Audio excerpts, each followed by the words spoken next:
Alright everybody, welcome back again to the channel. This is Rob for Smirking Gun Reviews. It's Sunday night. It is 11 o'clock and it's Preacher time. So again, full spoilers, this is Preacher episode 4, season 3, The Tombs. And we're going to be quick again on these because again, not too many people watch. So let's just hit the bullet points. This is another crazy great episode. And let's get the big thing out of the way. We got the cowboy and the devil in hell.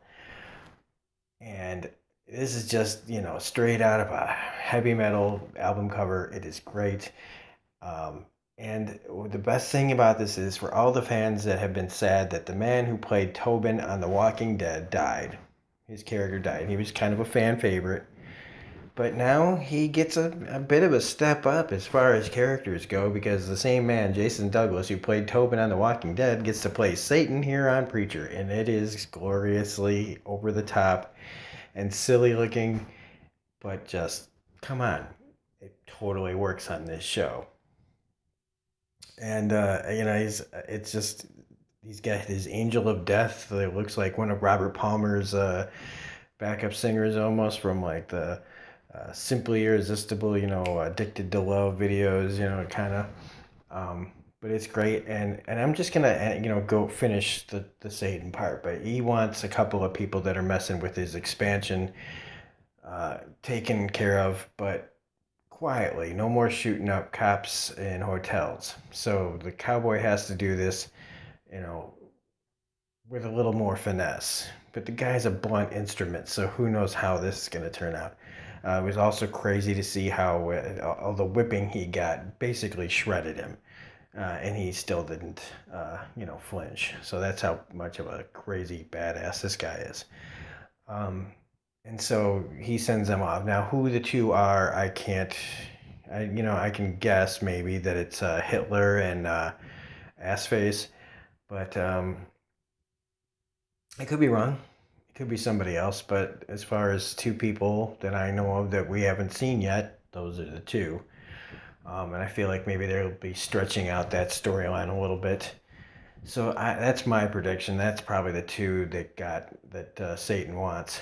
And then we get this great, just incredible, like right out of the movie Underworld, Tulip and Madame Boyd to escape her men fire a machine gun through the floor and boom, go through. It was so cool. That's the first thing I thought of was the movie Underworld, or maybe it was Underworld 2. I don't know, where she shoots a hole through the floor and falls through. Cool as hell. Um, just showing still how much of a badass Tulip is. Um, and we get to see that Madame Boyd has a history with Jesse. That's not good because Jesse's was in love with her, or they were gonna have, they were close. They were about to have sex, and because he was warned by Jody to not to be, and actually it was TC, I think, that mixing of the families is going to be frowned upon by Granny Langell. So Jesse, and to protect uh, her, he tells her off. Kind of like in not to compare her to a dog, but like how in movies. Older movies when they needed the dog to like old yellow like get out of here, I don't like you anymore. So you gotta insult him, you gotta like make him feel bad, you gotta make him feel unwanted, and that's what he does to her. He tells her she's trash, and then because he doesn't want to cause her trouble. Unfortunately, it works, but her brother comes to the tombs where Jesse is, hosting Monster Fight Club. And in the end, her brother is killed by Jesse. And so that would cause you to be, a little miffed, more than miffed. So it is pretty sad. All this over, people not being able to to hang out together because of cultural differences and there's voodoo differences, business voodoo problems. So just Granny Langell and everything is just, just a major bitch. the whole thing with Cassidy this week is just amazing.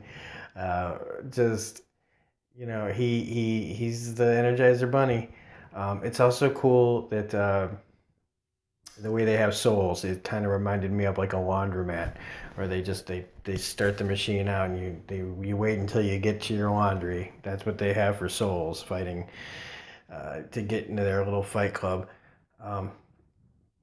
But the fight between Pedo and Cassidy was great, and then Jesse taking Cass apart, and then finding a way to get him out of there by taking him to the like the mailbox, etc., whatever kind of UPS place, and packing him in pieces to send him out was just fantastic. The whole talking head thing and talking about he should have put him like a little more a skin suit like Silence of the Lambs, packing him up with the blood in there, and it's really funny. But of course, Cass gets out, tapes himself up with packing stuff, and shows back up at the tombs where Jesse again fights him.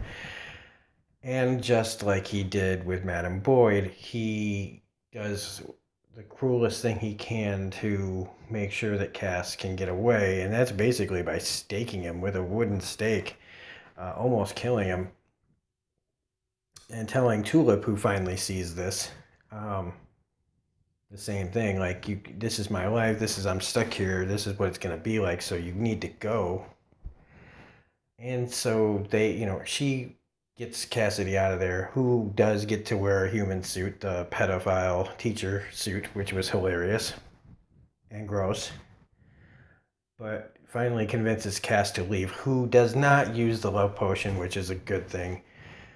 And he does tell her she loves him, or he loves her, and then she, no matter what she cares about, kind of does what Jesse does and tells him, well, I don't love you. You need to go. So there's a lot of people telling each other this is how things are, and it's better for you to be gone. By hurting somebody, people are saving each other this week. And it's also interesting, so he's gone, and next week's trailer shows that he gets taken by the Grail, so they'll be back, because Featherstone is on that bus that Cassidy goes on.